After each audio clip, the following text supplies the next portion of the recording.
Selanjutnya kita masuki sesi sepatah dua kata dari ketua kita, Sister Mary Cui ya.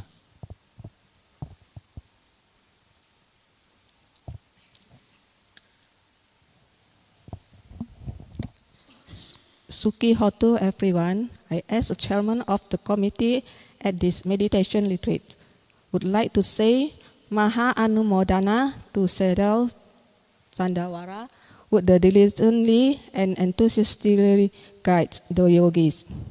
And Sayadaw Pandita, who is also very patient in teaching yogis children. Maha Anumodana Sayadaw. Okay, next.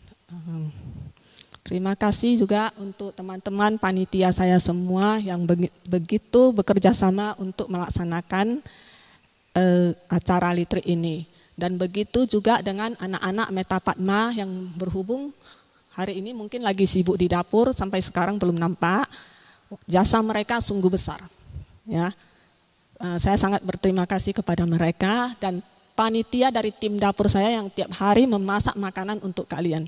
Bangun pagi jam 4, tidurnya jam 10 malam untuk siapin sayur besok pagi lagi. Tenaga mereka betul-betul luar biasa. Saya sangat berterima kasih kepada mereka. Dan untuk semua para yogi, terima kasih juga ya. Ya, karena udah ikut mengikuti retreat yang dibimbing oleh Sayadaw Candawara.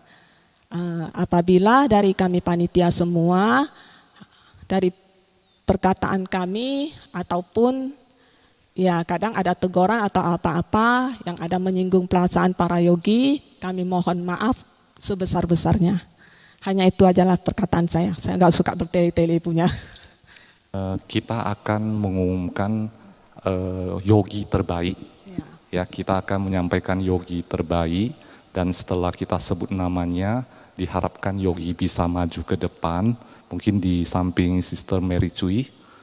Ya, selanjutnya memberi sedikit ucapan sepatah dua kata, kesan dan pesannya selama mengikuti retreat. Terus bagaimana terima kasih mungkin kepada guru, terus apa yang mau disampaikan ke panitia, dan lain-lain. Boleh ekspresi sendiri. Ya. Baik, dari Kotoni menyampaikan yogi yang terbaik untuk yang laki-laki yaitu Yogi Chandra. Tepuk tangannya dong. Ya, bisa Yogi Chandra ke depan.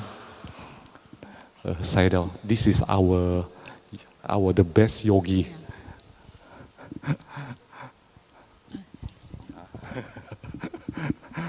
And then untuk yang kategori yogi perempuan tahun 2025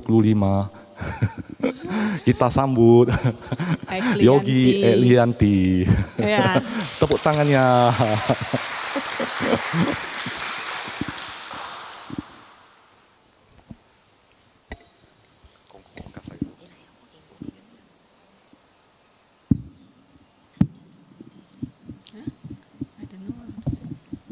Tony, saya tambah tampuk kok. Boleh. Okay. Banyak juga nggak apa-apa. Satu lagi saya lupa. Maaf lah, agak grogi. Terima kasih untuk para donatur yang ikut membantu mendonasi acara ini. Saya juga sangat berterima kasih kepada istrinya Bapak Umar. Waduh. Jujur aja, tiap hari di kamar dia kasih saya semangat. Waduh, sampai saya begitu terkesan. Aduh. Terima kasih ya Umar. Jangan seperti kakakmu, tiap hari saya harus bangunin dia. Sayadaw, we are sorry to hear about the earthquake to hit Myanmar. Can Sayadaw tell a little story at the earthquake? No. Yeah. No need. Okay, Sayadaw, sorry ya. Tentu saja ya setelah kita dapat kandidat yang terbaik, tentu saja kita apresiasi dengan hadiah ya. Nah. Oh iya, foto.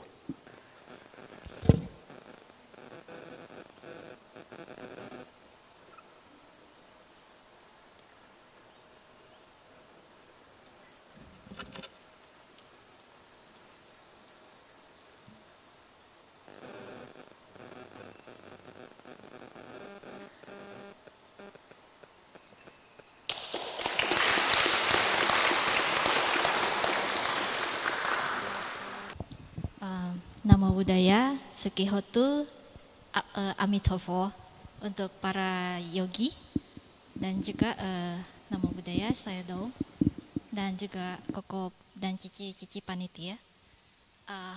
Singkat saja karena I'm so very nervous here.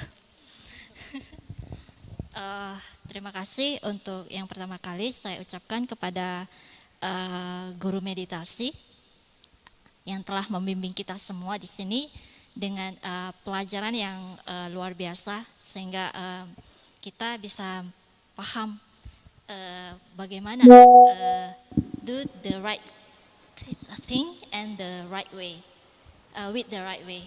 Dan juga yang kedua, saya berterima kasih kepada cici-cici dan koko-koko panitia yang sangat luar biasa telah bersedia, berdedikasi dan berkontribusi kepada acara Pabaja Vipassana tahun ini.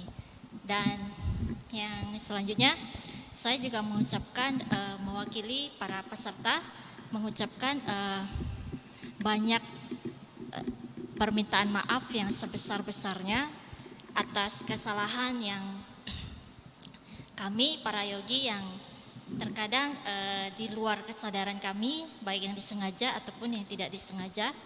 Kami mohon maaf sebesar-besarnya dan sangat berterima kasih atas dedikasi dan kontribusinya. Kesannya sangat luar biasa ya, karena di sini kita belajar tentang little things, the right way, dan pesannya saya hanya bisa mengulang apa yang dikatakan oleh saya Daud Candawara, yaitu jadi rajinlah untuk noting, mencatat segala fenomena baik dalam pikiran kita, ucapan ataupun perbuatan kita. Dan juga jadilah juga seperti burung parrot ya yang pernah diceritakan oleh saya Daud. Yang jangan mau kalah dengan si parrot itu. Kita kan lebih pintar dari si parrot, jadi kita jangan mau kalah. Dan juga seperti semalam cerita dari saya Dao ya tentang apa sih two bad things, yaitu kilesa dan dukkha and kilesa itu semoga kita tidak melupakannya dan selalu menerapkannya di dalam kehidupan kita sehari-hari. Dan terakhir, semoga Buddha selalu dalam pikiran kita, Dhamma selalu dalam ucapan kita, dan Sangha selalu dalam badan jasmani kita atau perbuatan kita. Terima kasih untuk para yogi, para panitia, dan satu lagi terima kasih untuk para donatur yang sudah sangat luar biasa berdedikasi dan berdonasi juga kepada kita, karena atas jasa-jasa mereka lah kita bisa berlatih sampai 7 hari ini. Dan satu lagi sorry lupa cici, kesannya yang paling berkesan yaitu tentang tentu saja loncengnya, bel dari Kotoni itu wow, dan juga Cimeri yang mungkin kalau misalnya kita di rumah nanti kita akan merindukan itu. Yang kedua adalah kesannya itu makanannya enak-enak. Terima kasih para panitia dan para donatur dan juga para yogi.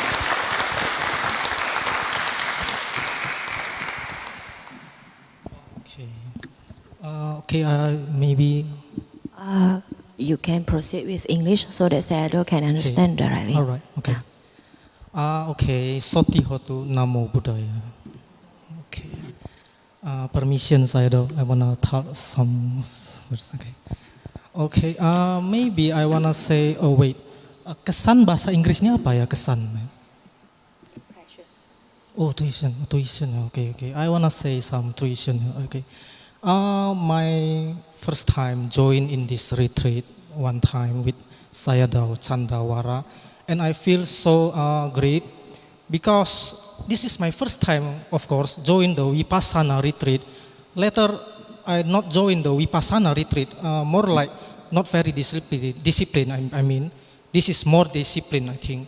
Every time we meditation from morning to the night, I know every people in here like a boring, always see a clock, every time see a clock. Maybe in every day we always see a pond, and now we come to here 1 week and we always see a clock. Wow, how nice, very beautiful. Okay, so I mean, this is a great teaching of Sayadaw Chandawara. The Vipassana teaching is very rare in samsara. I will say once again, the Vipassana teaching is very rare thing in samsara. I really appreciate the Sayadaw Chandawara to teaching this, a very great teaching of Vipassana. I hope Bante Sayadaw Chandawara keep teaching and keep guiding us, our people Putujana, to teaching this Vipassana teaching until we success. I hope Sayadaw Chandawara a life, long life, to can keep teaching the Vipassana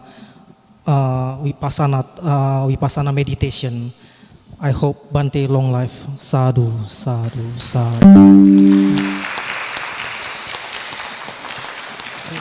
And I wanna say thanks to a committee, panitia, a committee. I wanna say great thanks to them because they are doing very great job. When we are asleep, they are not sleep yet. When we are sleeping, they are not sleeping yet. We will not wake up yet in the morning, and they wake up already to wake up us. And I mean, yes, by hearing the brother Tony ringtones like singing bell, ting ting. I mean, this is very calm to hear that, okay?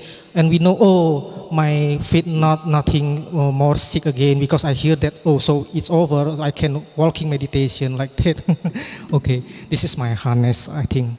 Okay, after all, I wanna say big thanks to everyone who prepare this retreat so can be more successful. I wish them all ayuwano sukhang balang. Sadhu, sadhu, sadhu.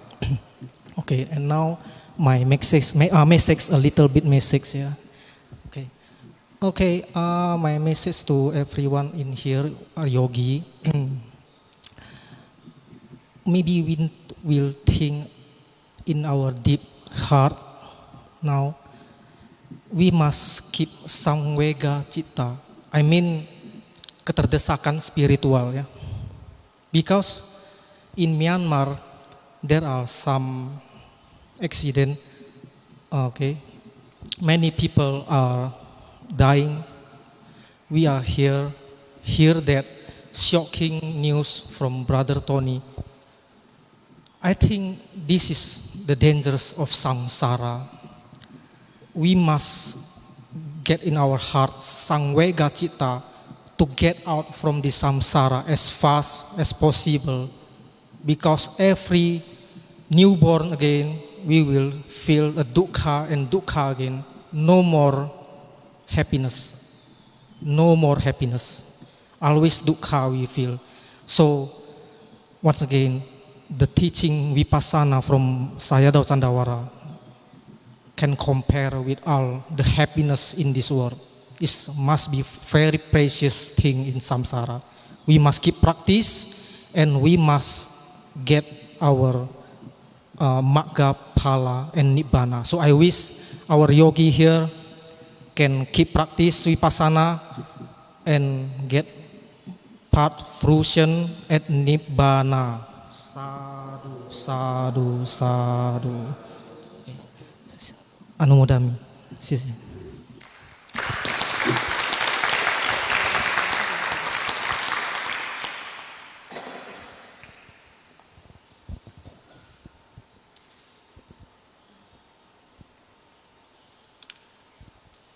Oke, ya, oke. Oke, selanjutnya kita akan memasuki sesi tanya jawab ya.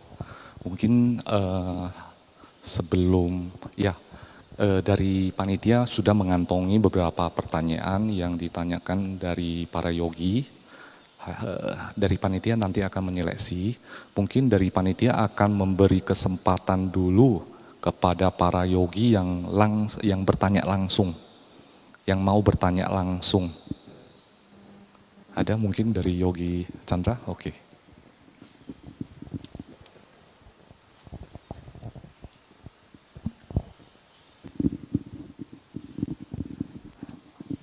Sotihotu Bante Sayadaw. I wanna asking about some meditation technique. I mean in Vipassana, we are always noting what happened within our six sense, Bante. So in our real life, when we are coming home, how can we can get more sati to every these six sense? I mean, yes, just that's my question. Anumodami. You mean how to apply your day-to-day life with Vipassana meditation? Yes. You want to continue Vipassana in your day-to-day life? Like that, you mean? Yes, Bante. Okay. Now, before we answer, I want to talk something now. During this 7-day retreat, I talk Dhamma, I interview, that I answer, I talk Dhamma talk. This Dhamma talk and interview answering, I am not perfect one. No? I'm also studying now, still learning. No? There may be a lot of mistakes. So our shadow answer is always right. Do not think like that. Now, my answer also may be wrong. I am not Buddha. I cannot know everything. So in my thought or my answering the question, there may be wrong. Okay, no? So now all yogi already practice for 7 days. Now all finished. How do you feel? Huh? We are free from the suffering. Do you think like that? Because during the retreat, you cannot talk as you like. You cannot eat as you like. You cannot sleep as you like. You cannot go as you like. Every time you have to mindful. Now our retreat is almost finished. So you can talk as you like. You can eat, you can go, you can sleep as you like. So do you think you are free from suffering? Okay, so the brother asked me the question how to apply Vipassana meditation on our day-to-day life. When we perform,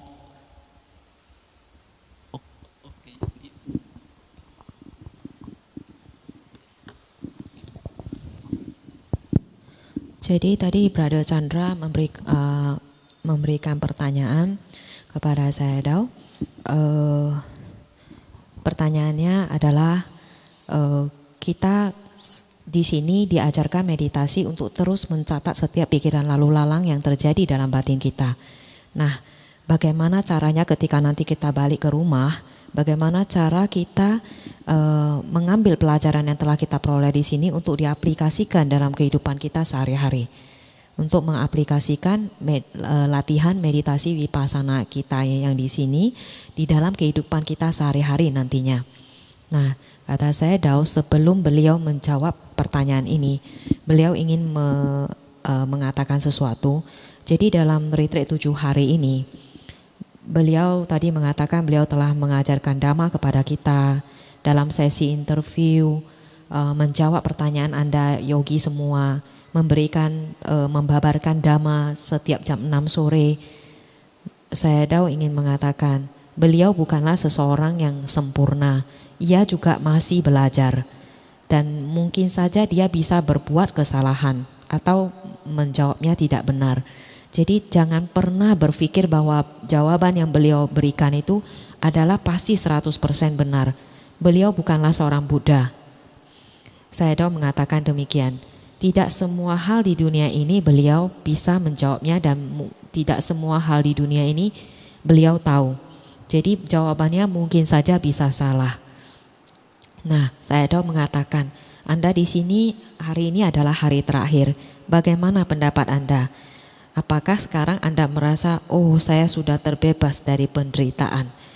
Karena Anda di sini Anda mungkin bisa merasa menderita, Anda dilarang berbicara, Anda tidak bisa makan sesuka hati Anda tidak bisa tidur selama yang Anda mau, dan Anda tidak bisa pergi kemana-mana, harus terus berada di sini mencatat setiap fenomena batin Anda. Jadi saya bertanya, apakah sekarang Anda sudah merasa bahwa Anda sudah terbebas dari penderitaan? Now I answer the question. In our day-to-day life, for the beginner, it is difficult to use Vipassana meditation. But even though it is difficult, it is possible.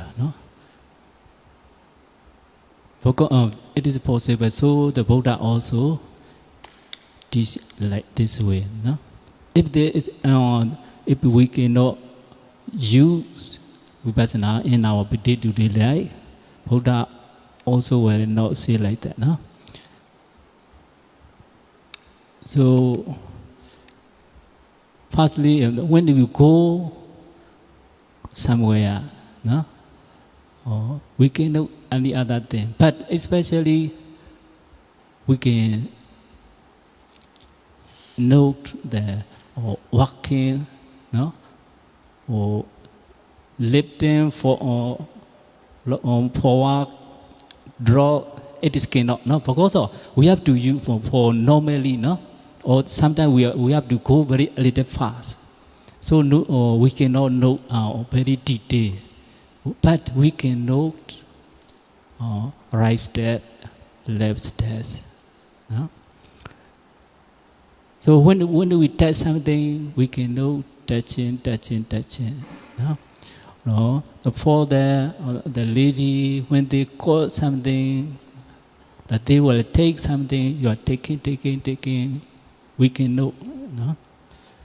Even though we cannot note everything, but if we able to note one time, it is one time also beneficial. If you note one time, this one also, we cannot count the benefits. So, as much as you say, you please know. Every manner, whatever we do or doing, touching, or taking. Now when do you go, right step, left step? Every manner we can use. If we know able to note everything, but note as much as you can, one time or two times or three times, doesn't matter. The difficult work have to start from the beginning, the one time or from small thing, After doing step by step, the difficult work can be finished, can be done successfully. This is our how to apply our day-to-day, like with regard to mana. The most important thing is we need to note, we need to observe our mind, mental action. This one is very important. our movement manner also important. The mental action also very important. For example, when we arise loba, we need to know loba, loba, loba. Now something we think about what we wish, wishing, or if we know this one is a loba, we can know loba, attach, want, wish. We can know as we like. For dosa, no, we are living in not only one family. No, we have to live with another family, our society, no? Like guru. So we need to associate with many people. No? In such time, everything we cannot be smooth. No? There may be some kinds of problem. This is sometimes it is not. We don't like sometimes. No. Such time we are easily arise the anger. No. When we don't not satisfying something, anger arises. Anger is a very dangerous one. Anger can commit the serious crime. No? Most of the crimes are committed by the dosa. No? So the Buddha also say, for the other anandariya karma. Anandariya karma means if we commit this karma, surely he have to go to hell. Nobody can sick. And whatever he do, good thing cannot sit. Even he can practice meditation very hard, he cannot get the mega or pla or jhana. No, this is called anandariya karma.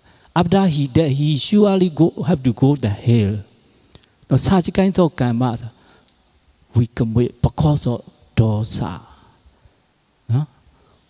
Because of our dosa, we can kill our own father. We can kill our own mother. No? We can kill the bhikkhu arahanta. No? In the Buddha time, Devadatta also trying to kill the Buddha. So, no, this one. If they don't have that dosa, how can we kill? No? So this is most of the serious crime are based on the dosa. So when you arise dosa, do not react immediately. No angry or anger. Or you can know your Indonesian language, doesn't matter.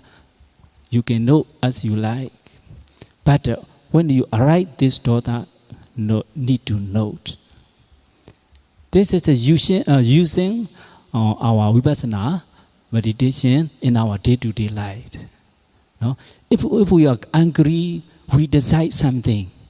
No? This decision can be wrong. The percentage, almost 100% can be wrong.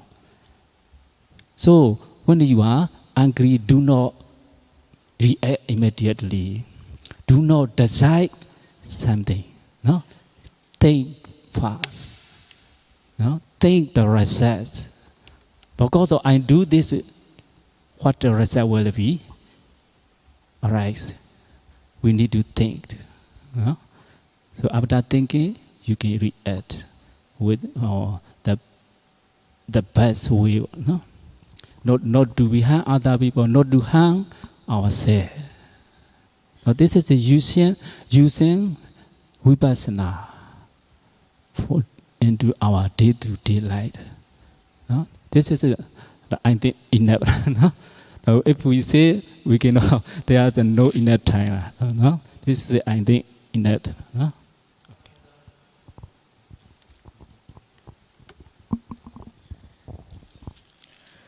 Jadi tadi pertanyaannya bagaimana mengaplikasikan meditasi Vipassana ini dalam kehidupan kita sehari-hari nantinya. Jadi dalam kehidupan kita sehari-harinya untuk pemula seperti yogi pemula seperti kita ini itu memang agak susah untuk mengaplikasikan latihan ini. Tetapi walaupun susah bukan berarti tidak mungkin. Ini juga dikatakan oleh Sang Buddha. Walaupun susah, tetapi bukan berarti suatu hal yang mustahil. Sang Buddha juga mengatakan demikian, karena jika hal tersebut tidak mungkin untuk dilakukan, tidak mungkin Guru Agung kita, Sang Buddha mengatakan demikian. Jadi Anda bisa memulai pencatatan batin itu dimulai dari ketika Anda melakukan jalan. Ketika Anda berjalan kaki, Anda tahu kan di sini Anda berlatih dengan metode angkat, turun. Itu dengan disarankan dengan langkah yang secara perlahan-lahan. Tetapi kan Anda tahu kalau dalam kehidupan sehari-hari tidak mungkin Anda berjalan seperti cara Anda berjalan di Jetavana sekarang ini. Kita dalam kehidupan sehari-hari kita perlu berjalan seperti orang normal dan pasti jalannya itu jauh lebih cepat langkahnya. Tetapi Anda masih bisa melakukan pencatatan kaki kanan, kaki kiri, langkah kanan, langkah kiri. Anda bisa lakukan seperti itu. Ketika Anda menyentuh sesuatu, Anda tahu, oh saya menyentuh. Nah, untuk para wanita, jika Anda sedang memasak, Anda bisa melakukan pencatatan juga ketika mengangkat sesuatu. Anda tahu Anda sedang mengangkat sesuatu.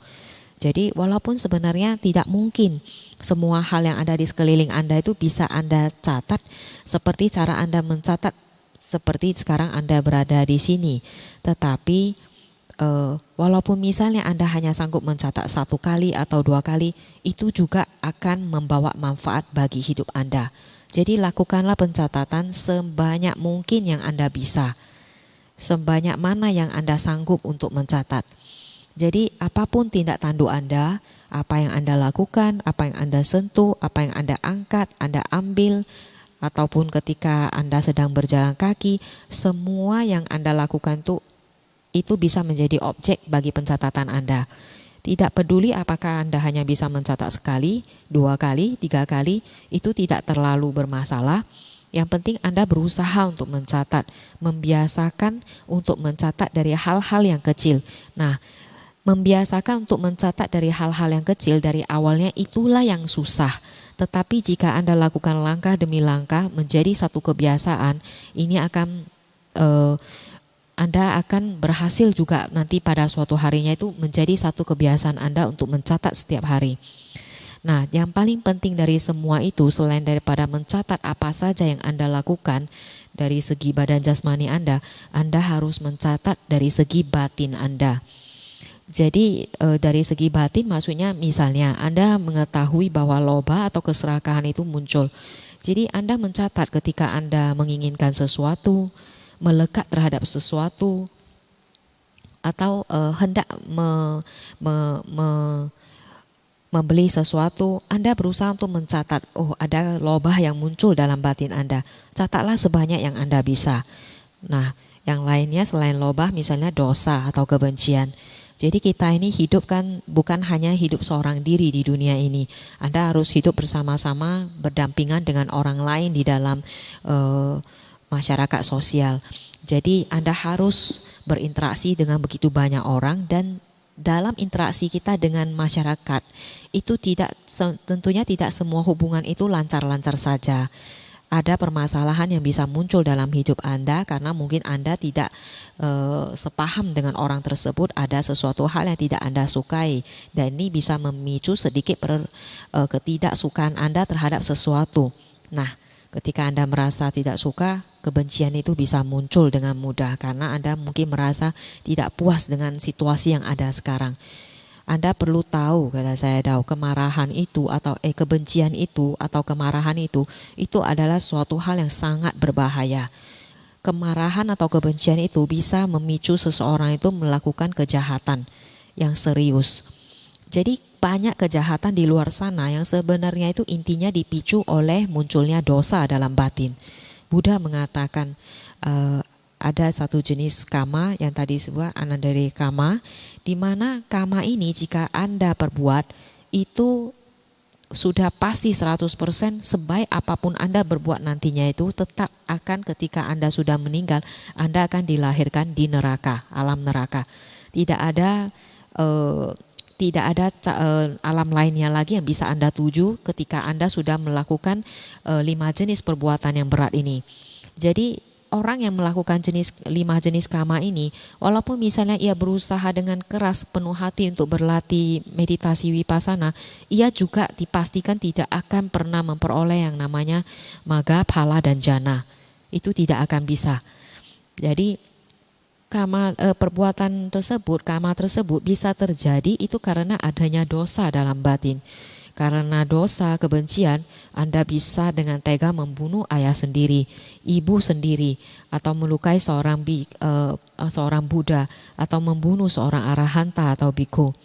Nah, ini dibuktikan waktu zaman Sang Buddha dulu, seorang Dewa Datta, ia sampai karena kebenciannya terhadap Sang Buddha, ia sampai berusaha mencari cara bagaimana caranya untuk membunuh Sang Buddha. Nah, semua kejahatan yang serius itu semua adalah dimulai dari adanya dosa. Ketika dosa muncul dalam batin Anda harus camkan dalam batin. Janganlah bereaksi secara langsung atau serta-merta. Catatlah dalam batin Anda kemarahan, atau Anda bisa catat marah. Anda bisa catat itu dalam batin Anda tetap dan harus Anda catat dengan hati-hati dalam batin Anda. Jadi ketika Anda merasa marah, jangan memutuskan sesuatu, mengambil keputusan atas sesuatu secara terburu-buru. Karena hampir semua kondisi ketika batin Anda sedang marah dan benci, hampir bisa dibilang 100% keputusan yang Anda buat itu bisa dipastikan itu kebanyakan salah, tidak benar, dan hasilnya itu, akibatnya itu tidak akan baik. Jadi Anda harus memikirkan dengan kepala dingin dulu, oh jika saya melakukan ini berdasarkan kebencian saya, apa akibatnya? Jadi setelah Anda berpikir jernih, barulah Anda melakukan tindakan. Dan dengan demikian tindakan yang Anda lakukan tidak akan merugikan orang lain dan juga diri sendiri. Oke, selanjutnya kita memberi kesempatan mungkin pada yang yogi yang perempuan, ada pertanyaan?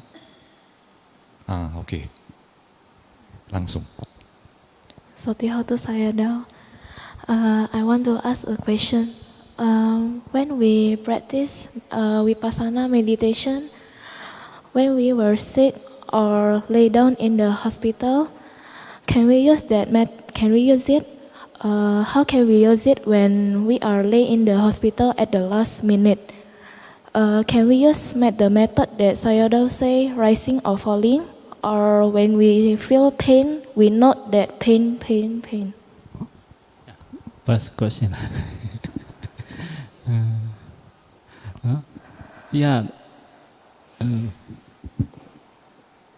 For the we need to for this is the normal disease, normal sickness, or is almost dying, too bad, Now for normal sickness, you can know as you like. So lying down also can, sitting also can. But mostly the sick person might lying down in the back, on the back. So when you are lying down, you can know rising, falling also can. Then when you are lying down, your back is touching in the back, so you can know touching. Not only one touching is the only one that is not in that. Touching, you know this touching. Your body impacts are No? Your body in, your back in, your on this back, your back are touching, you know, no? So touching, knowing, no? You can know touching, knowing, touching, knowing. It's also okay, no? You can know, rising, falling, also okay, no? When you are noting, you need to, sometimes you cannot, your mind will not stay in the main object, no? Touching or knowing or no, rising cannot be stay for a long time, no? So you are thinking back, whatever arises into your mind, come into your mind. So whatever thought come into your mind, you need to note, no? Sometimes, I want to be, recover very soon. How to recover? You will think like that now because you feel suffering. No, you want to recover as soon as possible. No, so your mind will be your thought come into your mind. So in such moment, you can know. I want to recover. I want to recover like that. No, sometimes you are. In the sick part, for sick part, will be feel painful in somewhere, no? Some part of your body. Sometimes you are dizzy or, no? So such time you will feel painful. No? When your body is damaged in somewhere, some part of your body, you will feel suffering. No? In such situation, you can know pain, no? During the noting, you must focus on the level of this pain. No, just pain. No, your how now that pain is or a little harder. That pain sometimes it will reach you, shall be low. So you must know everything. Not that you know pain. Huh? No? That this pain sometimes will be disappear. That you can, but your main object rising, falling, or touching, knowing. No, you can know in this way. Or do not forget whatever thought come into your mind. Every mind you need to note. No. Or loba, or dosa, or angry, or want to recover, everything you need to note. No? This is for general sickness. No? Jadi tadi pertanyaannya itu adalah bagaimana mengaplikasikan meditasi vipassana itu pada saat seseorang itu merasa sakit, apalagi pada saat ia terbaring di rumah sakit karena kondisinya yang sedang sakit. Jadi saya mengatakan di sini bisa kita bagi menjadi dua. Pertama, kondisi di mana seseorang sudah memiliki suatu jenis penyakit, tetapi penyakitnya itu masih normal atau sakit biasa saja. Dan yang kedua adalah kondisi di mana seseorang itu sudah menjelang meninggal dunia. Jadi kita bicara yang pertama dulu ketika seseorang dalam kondisi yang sedang sakit-sakitan. Jadi ketika seseorang yang sedang sakit, ia bisa mencatat, bisa menggunakan latihan meditasinya itu dengan melakukan pencatatan. Biasanya orang sakit itu pasti posisinya dia kesusahan, dia biasanya harus terbaring ataupun duduk. Jadi, tapi kebanyakan orang yang sakit itu pasti dia berbaring. Jadi ketika dia berbaring, dia bisa mencatat kembang kempis perut, atau satu lagi punggungnya itu kan menyentuh ke tempat tidurnya. Jadi dia bisa mencatat posisi punggungnya menyentuh ke tempat tidur dan mencatat sentuh tahu atau kembang kempis perut. Jadi salah satu dari dua ini boleh.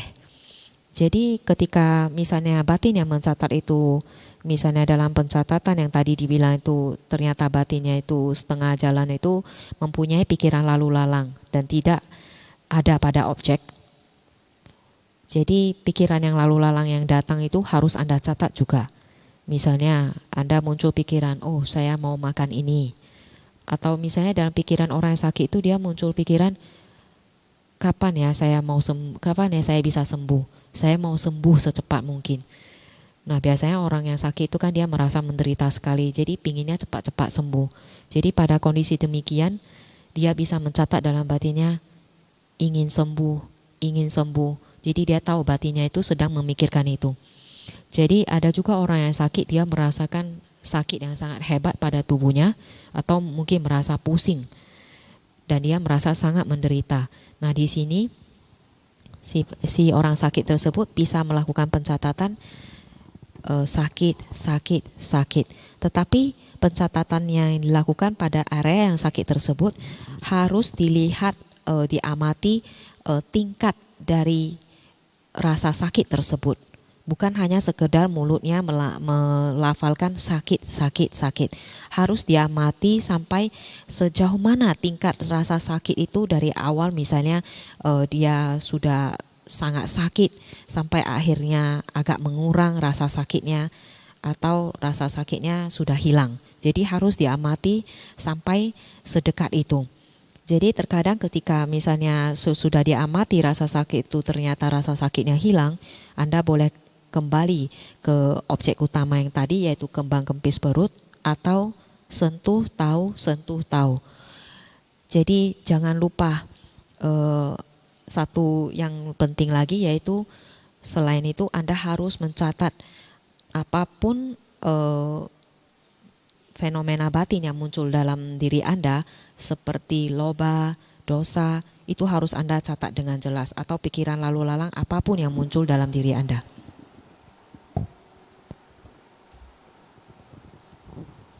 For very serious, the second person is dying, about to die. We can say this is a very, we can say a critical moment, no?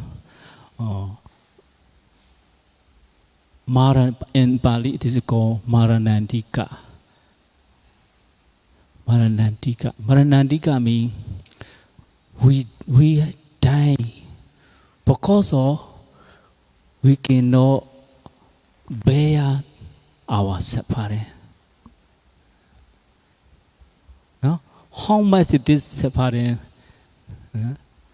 we can imagine. Normal suffering we can bear, we can tolerate. No? So for the dying person, they cannot bear, they cannot tolerate such kind of suffering. So they have to die. We have to die in this way. So we can imagine how much this suffering is. No? Because we cannot bear this suffering, we die. In such condition, for normal people, it is difficult to meditate. No?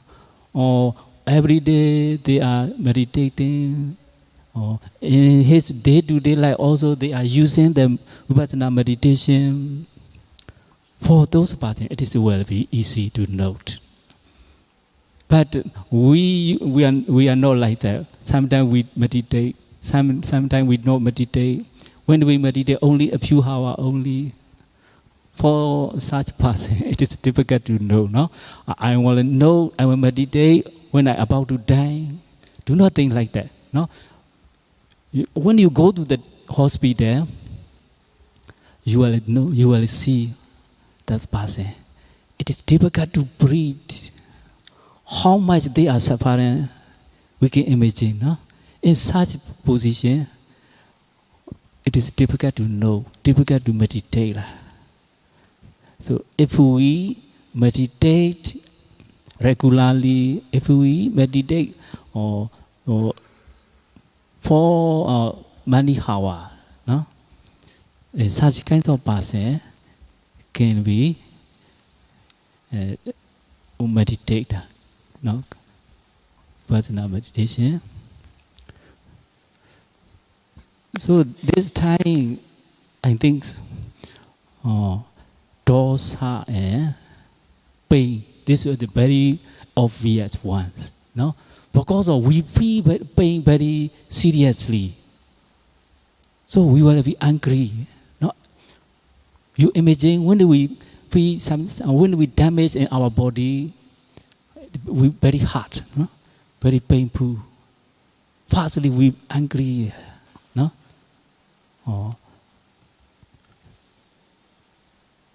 so angry and the painful sensation are very obvious. For that, for Maranandika, for dying person, I don't know exactly. No, I also imagine. So I think for them, the painful sensation, pain, or when he feel angry, you need to know angry. But do not think, I will meditate when I about to die. No, we must know. Now this time moment is we must know, because we cannot bear this pain, so we have to die. How much this pain we can imagine. No? In such situation, cannot meditate. No? For here, now in Myanmar, the earthquakes, when earthquake, they have to run fast. Nobody can not, nobody can remember to meditate. They have to run for their light. No, so in every situation, we cannot. For the normal person, it is difficult to meditate. No, for a few only can, I think at such time can meditate. But they can be chant something when they face such kind of problem, or they can chant some Pali or Parita or Buddha can chant. But for meditate, it is very difficult. No, to put it. For fasting, it is to run for their lives. So it is you satisfying lah. Okay. Jadi tadi yang pertama kan sudah dijelaskan bagaimana mengaplikasikan latihan meditasi Vipassana kita untuk orang yang sakit-sakitan. Nah ini untuk kasus yang kedua, yaitu untuk seseorang yang sudah mau mendekati kematiannya.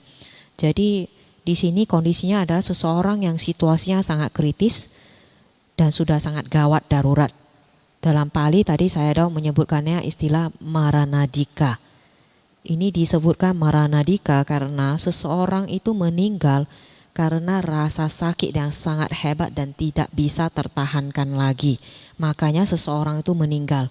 Anda bayangkan, berarti seseorang itu meninggal karena ia sudah merasakan sakit yang sangat tidak bisa tertahankan lagi. Betapa sakitnya itu, sampai dia tidak bisa lagi menahan, tubuhnya itu tidak sanggup lagi menahan rasa sakit tersebut. Jadi dalam kondisi seperti itu, orang normal yang tidak pernah berlatih itu akan sangat susah untuk bermeditasi. Tetapi bagi seorang yang sering berlatih meditasi Vipassana, dan ia rutin melakukannya setiap hari, itu mungkin bisa jauh lebih mudah bagi dirinya untuk melakukan pencatatan. Tetapi kita tidak seperti itu. Banyak dari kita yang melakukan meditasi itu kadang ada, kadang tidak. Dan kalaupun ada itu paling hanya untuk 1 jam atau beberapa waktu saja kita sudah skip meditasi. Jadi dan mereka kebanyakan banyak dari kita yang merasa, oh nantilah saya sekarang lagi sibuk. Saya akan belajar meditasi dengan benar ketika saya memang sudah tua dan akan menjelang kematian. Tapi Anda harus tahu, ketika Anda pergi ke rumah sakit, itu bukan hal yang mudah bagi Anda untuk melakukan meditasi. Tapi jika misalnya Anda adalah seorang meditator yang rutin, yang rajin melakukannya dengan serius, 1 hari bisa beberapa jam, mungkin Anda bisa termasuk kategori yang bisa bermeditasi walaupun Anda sudah mau menjelang kematian. Jadi kata saya Dao, biasanya untuk orang yang mau menjelang kematian, seharusnya fenomena yang paling nampak jelas itu adalah dosa dan rasa sakitnya. Karena kenapa? Kondisinya yang sangat serius, ia merasa kesakitan seluruh tubuh dan oleh karena itu muncullah kebencian atau dosa dalam dirinya. Karena mengapa rasa sakit itu tidak mau hilang juga dan malah makin hebat. Jadi dia merasa marah dan juga sakit secara bersamaan.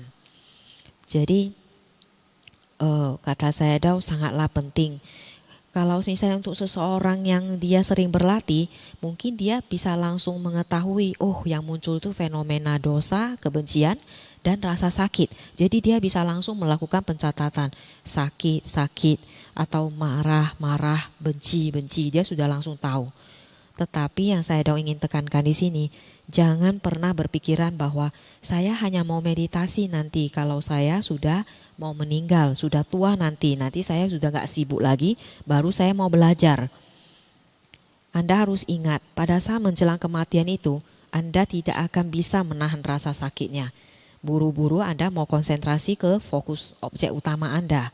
Jadi rasa sakit itu tidak bisa Anda bayangkan betapa hebatnya, sehingga tidak mungkin bagi Anda kondisi batinnya itu bisa sanggup untuk bermeditasi ketika kita sudah menjelang kematian.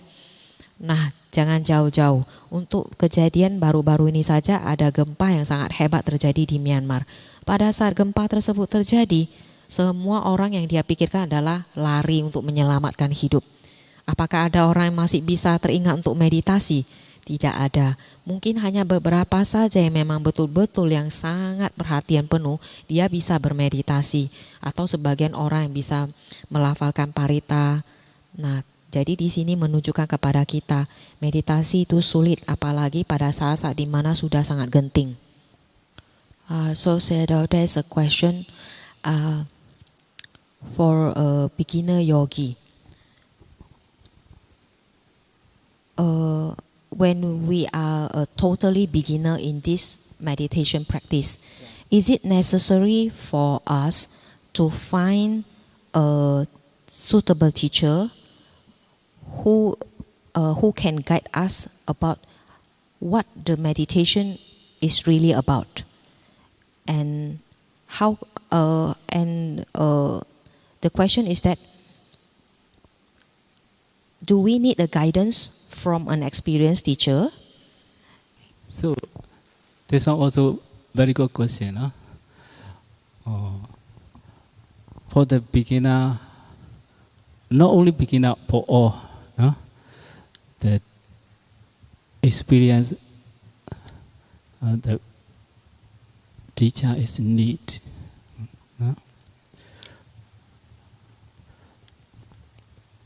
So, when we do business, business we do someday. Sometimes we take course by ship, by ship, SHIP ship, In the river we use ship to carry the gold, the goods. So we load our load to sail in somewhere. We use the ship, a ship or boat. Sometimes when we doing such kinds of business by boat or by ships, sometimes we can face or the stone, stone. In such a way, we can lose our everything or cost. So this loss only one time, only this life. But if we choose a wrong teacher, it can lose for samsara. Not only this life, for life after life, we can lose. No? We can lose our life.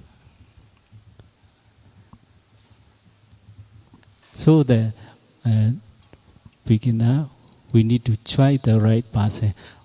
I didn't mean I am the right person, a right teacher. No, but I generally I don't like that. No, for the beginner or for everybody, we need the right teacher, the experienced teacher. The right, he is right, but if he cannot, if he do not have experience, sometimes he cannot solve any problem. No? So now I also, this is a pastime for me. Now I have no experience. For one day, I contact, one day mindfulness, but for 7 days, this is the first time. But I got the method from the Sayadaw U Nanda Sethi. Whenever he go, or he used to call me in, or he teach me how to answer this question. So even though I have no my own experience, but I got from the Sayadaw U Nanda Sethi. So when I was in Myanmar, I go to retreat in about over 1 month. I have been there. In this Myanmar also I have some experience, but for this is very long, or I lose, or forgot, already forgot everything. No, so I didn't mean I have no experienced teacher, but generally for the Vipassana practitioner, for the meditator, the right teacher, experienced teacher is need. Jadi pertanyaan tadi yang pertama itu adalah untuk seorang yogi pemula yang hendak berlatih serius meditasi vipassana, apakah ia perlu membutuhkan seorang guru yang berpengalaman? Itu pertanyaannya. Ini adalah pertanyaan yang bagus, kata Sayadaw. Jadi untuk seorang pemula sangatlah penting bagi ia untuk menemukan seorang guru yang berpengalaman yang bisa membimbingnya. Itu sangat penting. Jadi Sayadaw memberikan satu analogi. Anda bayangkan jika sekarang Anda adalah seorang pebisnis, Anda sering mengirimkan barang Anda dari satu daerah ke daerah lain menggunakan kapal melalui jalur laut misalnya. Nah, mungkin pada suatu masa di mana setiap hari Anda melakukan pengiriman secara rutin atau berkala, itu bisa saja dalam perjalanannya di laut itu bisa terjadi badai yang besar. Dan akibat badai tersebut, barang yang berada di dalam kapal tersebut hilang dan Anda rugi. Karena barang tersebut rusak, hilang dan tidak bisa ditemukan, hilang di tengah laut. Nah, tetapi kerugian yang Anda alami untuk kasus ini itu hanya satu kali kerugian, di mana satu barang penuh di dalam kapal itu hilang semuanya. Tetapi jika dalam Anda mencari seorang guru untuk membantu Anda melatih latihan meditasi yang benar, jika Anda mencari seorang guru yang salah, itu ibaratnya Anda rugi untuk sepanjang perjalanan hidup samsara Anda. Bukan hanya hidup ini, tetapi juga hidup yang akan datang lagi dan lagi. Jadi bagi seorang pemula itu sangat penting untuk bisa memilih seorang guru pembimbing yang benar, yang tepat, dan yang pastinya harus berpengalaman. Nah, Sayadaw menekankan di sini, beliau bukanlah seorang guru yang sangat bukan berarti beliau mengatakan demikian karena ia merasa dirinya adalah yang paling berpengalaman dan yang paling baik dari semua guru. Bisa dikatakan beliau juga pengalamannya tidak terlalu banyak, tetapi beliau memiliki seorang senior pembimbing, Sayadaw U Nanda Sethi, yang selalu membimbing beliau tentang bagaimana caranya untuk membimbing para meditator untuk bermeditasi. Jadi beliau juga pernah mempunyai pengalaman meditasi, mengikuti retreat di Myanmar selama 1 bulan. Jadi kesimpulannya bagi seorang meditator pemula ataupun yang berpengalaman sangatlah penting untuk mempunyai seorang guru pembimbing yang bisa membimbingnya dengan benar. Finish, no? Oh, wait, no? Yeah, everybody know Bande Angulimala. Everybody will know, no? Bande Angulimala. Before he came to the monk, he met a wrong teacher. Now his teacher make him to kill many people. Thousands of, maybe not thousands of people he already killed. No? Because of he met the wrong teacher, he trying to kill a lot of people. No? If we know, if he didn't meet the Buddha, he surely go to the hell, no? Because he meet the right teacher, he meet the Buddha. So he followed the Buddha's way, he practiced Buddha's way. Eventually he became Arahanta. No? So the teacher is very important. Not only meditation teacher, every teacher in school also need a good teacher. If our teacher is very bad, don't know how to teach his disciple, it cannot be learned thoroughly. No, so everywhere a teacher is needed. A good teacher is necessary for all, for every circumstance. Jadi saya dah memberikan lagi contoh betapa pentingnya seorang guru yang tepat bagi kita. Anda tahu bukan cerita tentang Bante Angulimala. Nah, Bante Angulimala ini disebabkan oleh karena beliau memiliki seorang guru yang tidak benar, itu akhirnya membuat ia mengambil jalan yang salah, di mana beliau Bante Angulimala membunuh hampir ribuan orang karena mengikuti instruksi dari si gurunya ini. Nah, jika si Bante Angulimala ini tidak bertemu dengan Sang Buddha, pasti ia akan sudah dilahirkan setelah kehidupan tersebut, ia pasti akan dilahirkan di alam neraka. Tetapi karena ia bertemu dengan Sang Buddha dan Sang Buddha menjadi gurunya, lalu Bante Angulimala berusaha untuk mengikuti semua ajaran dan jalan Buddha, dan akhirnya Bante Angulimala bisa mencapai tingkat kesucian Arahanta. Jadi yang dimaksud oleh saya di sini bukan hanya guru meditasi. Semua ini juga termasuk guru-guru Anda di luar sana, termasuk guru yang di sekolah. Jadi guru yang di sekolah itu semua jenis, semua guru yang Anda temui itu haruslah seseorang yang berpengalaman, yang bisa mengajarkan Anda sehingga Anda bisa mahir dan bisa mempelajari secara seutuhnya. Just now is asking whether is it necessary for us to find a suitable teacher for us. But how do we know that that teacher is suitable for us? And how do we know that that which kind of meditation object is suitable for us? I think we need to discover this teacher's background, no, and where he came from. Now, his teacher is what kind of teacher? No, we cannot know this one is a very good teacher, without approaching this teacher, without learning his teaching. For beginner, it is difficult to know. So, if we are difficult to differentiate good or bad, first we need to see his background. No? Now we need to see his biography like that. No? So we can I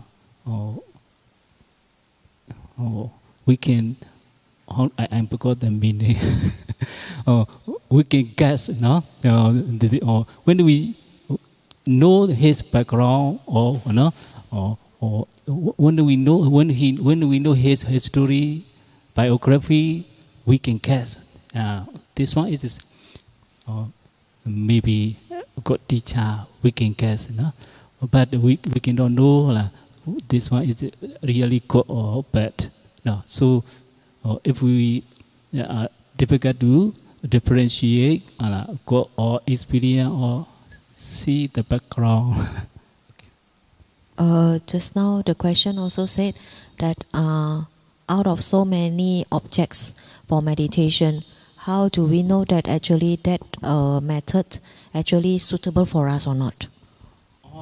This one is, we have different tendency. No, we have here about 40 or 50 people. We have different tendency. No, so the suitable object also not the same as one with one another. Now the Buddha also teach about 40 kinds of meditation methods. Now, if we try, you can try. If this is suitable for us, we can know immediately. Oh, this method is suitable for me. No, but without following this method, it is difficult to know which meditation method is suitable for me. It is difficult to know. So we need to test. Or we need to follow. But this one is suitable for us. You choose only one. Doing this method, next time another method, don't do like that. If you think this method is suitable for you, do it is very firmly, steadily. Do not change. Okay. Jadi disambung dari pertanyaan tadi, apakah perlu bagi kita untuk mencari seorang guru yang tepat bagi latihan kita? Terus ditanyakan lagi, bagaimana kita tahu bahwa guru tersebut sesuai bagi kita? Terus dari begitu banyaknya objek meditasi yang ada, bagaimana kita tahu itu yang sesuai bagi kita atau tidak? Nah, diberikan jawabannya oleh Sayadaw. Jadi ketika Anda, tadi kan sudah dibilang, penting bagi Anda itu untuk mencari seorang guru yang berpengalaman dan tepat bagi Anda untuk membimbing meditasi Anda supaya bisa berhasil. Tetapi bagaimana kita bisa tahu bahwa guru tersebut adalah guru yang tepat bagi kita? Jadi kata saya, ya kalau hanya dilihat seperti itu saja, kita tidak akan bisa tahu. Tetapi Anda harus meneliti latar belakang dari guru tersebut. Dari mana guru ini berasal? Karena kalau hanya dengan kita memandangnya, melihatnya sekilas saja, Anda tidak akan tahu. Anda harus mendatangi guru tersebut, belajar dari guru tersebut, baru Anda bisa tahu kualitas dari guru tersebut dan bisa Anda putuskan apakah memang guru tersebut tepat bagi Anda atau tidak. Lalu mengenai objek meditasi mana yang lebih sesuai bagi kita, bagaimana kita bisa tahu? Nah, kata saya, di sini yogi ada begitu banyak orang. Dan mereka memiliki kecenderungannya mereka masing-masing, dan mungkin objek yang satu itu cocok bagi saya tetapi belum tentu cocok bagi tetangga saya. Jadi setiap orang itu bisa saja memiliki objek yang berbeda-beda di mana mereka lebih nyaman pada objek meditasinya masing-masing. Jadi itulah mengapa alasannya Sang Buddha sendiri mengajarkan 40 jenis meditasi objek. Supaya itu bisa sesuai dengan kebutuhan masing-masing yogi, di mana mereka merasa cocok, itulah yang mereka latih. Jadi sebelum Anda bisa tahu bahwa Anda misalnya lebih cocok dengan metode ini atau saya lebih cocok dengan metode itu, Anda harus mengetes dengan cara mempelajari metode tersebut terlebih dahulu. Anda pelajari dengan sepenuh hati, Anda ikuti instruksi. Nah, ketika Anda cocok dengan satu metode itu, batin Anda itu akan lebih tahu dari siapapun. Dan itulah yang Anda ikuti. Namun kata saya yang paling penting, ketika Anda sudah menemukan satu metode yang cocok bagi Anda, jangan berganti-ganti lagi. Misalnya nanti retreat kali ini saya ikuti metode A. Nanti terus ada guru lain datang lagi, mengajarkan metode B, kita ikutin lagi. Itu tidak akan bisa maju meditasi Anda. Ketika Anda tahu bahwa meditasi itu metodenya ada satu yang sudah Anda dapat, itu yang cocok bagi Anda, jalankanlah itu, dan itu yang akan nanti membawa Anda menuju pelatihan yang benar. So a lot of people think that the success of doing meditation, they measure it from the appearance of nimitta or lights. Usually people will think like that. So whether we are successful in our meditation or not, they measure it from the appearance of having nimitta or certain kinds of lights. No, this we cannot say. Or we can say the nimitta is appear the nimitta is it is little higher than normal. No, we can say like that. But this is the no really happen in the vipassana jnana. We cannot say like that. No, we need to overcome this nimitta. After nimitta, we need another step. No, but beyond nimitta, we cannot see his practitioner, his vipassana is very bigger, higher. We cannot see like that. But he got some certain level of vipassana jnana. It is higher than normal. No, and there are any other steps. No. Jadi pertanyaannya tadi itu adalah biasanya orang selalu beranggapan kalau seseorang itu dalam latihannya itu jika ia mendapat nimitta itu berarti dia sudah ada satu pencapaian atau dia sudah berhasil dalam meditasinya. Banyak orang beranggapan seperti itu. Nah, saya menjawab, kita tidak bisa menganggap bahwa dengan munculnya nimitta dalam latihan Anda itu, Anda menganggap bahwa Anda itu sudah berhasil dalam meditasi. Nimitta itu memang muncul karena kondisi di mana memang latihan Anda itu sudah maju setahap satu langkah lebih tinggi daripada mereka yang belum memperoleh nimitta atau mereka yang masih berlatih yang normal. Tetapi nimitta ini bukanlah pencerminan dari pengetahuan vipassana yang sebenarnya. Jadi nimitta ini bukan satu pencerminan dari vipassana jnana maksudnya. Jadi Anda harus tahu, nimitta itu adalah salah satu tahap saja, yang setelah itu Anda harus fokus lagi untuk ke tahap yang lebih tinggi lagi. Tetapi memang nimitta itu menunjukkan bahwa Anda memiliki satu tingkat konsentrasi yang jauh lebih tinggi daripada orang lain yang mungkin tidak memiliki nimitta.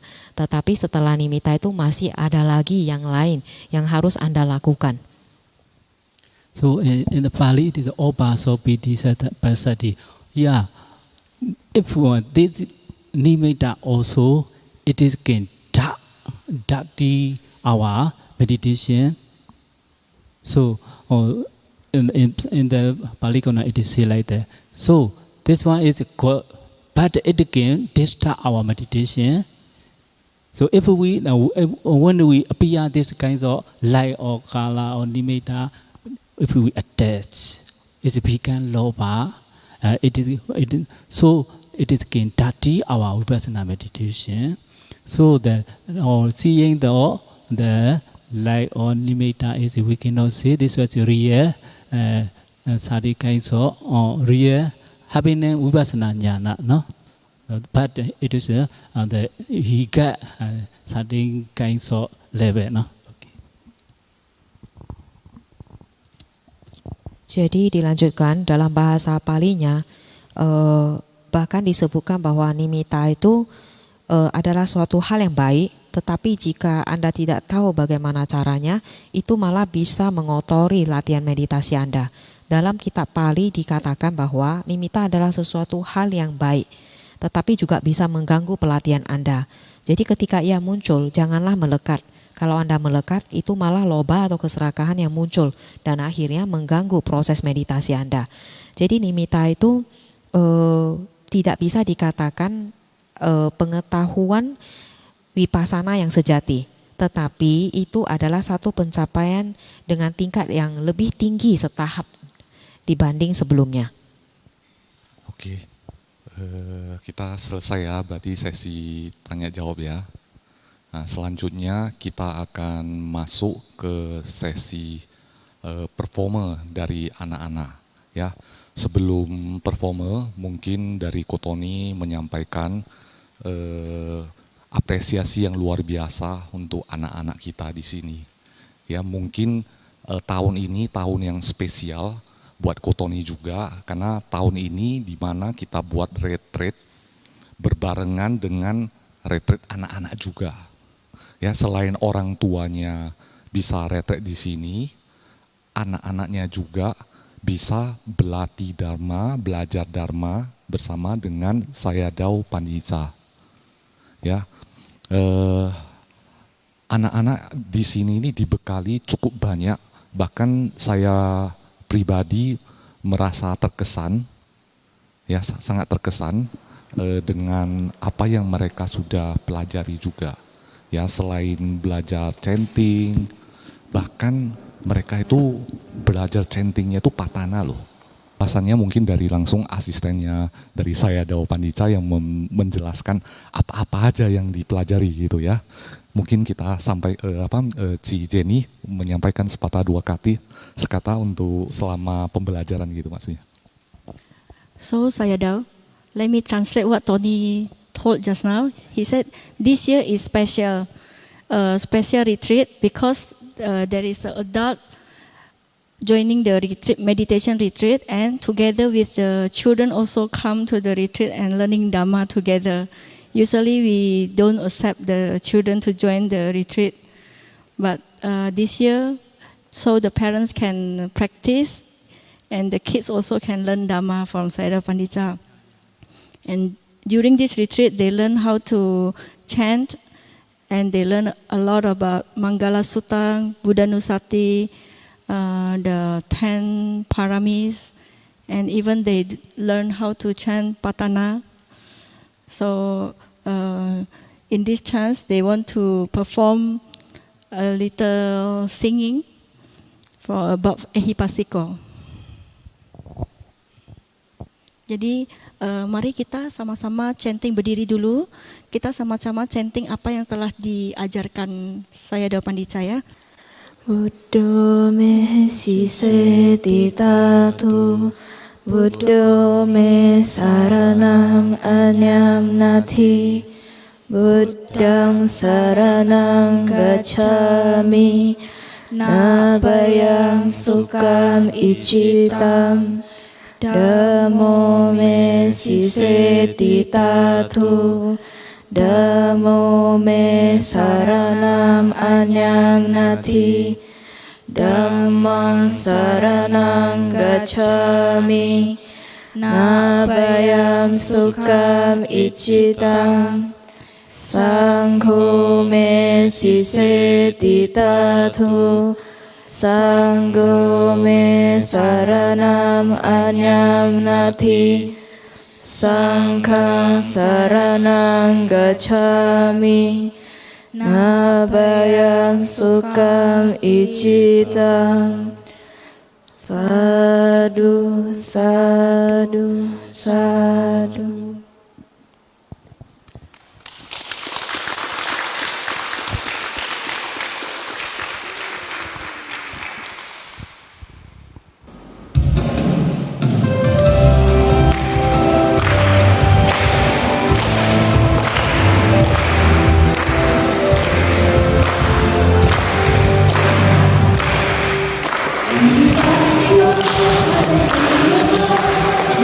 Terima kasih.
So I will tell thank you Maha Anumodana for Sayadaw Danawara and Sayadaw Pandita that already guide us in this meditation retreat, and Sayadaw Pandita for guiding the kids how to learn Dhamma and chanting.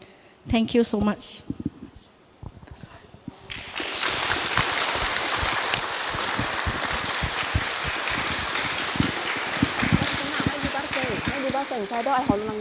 Tetap berdiri ya.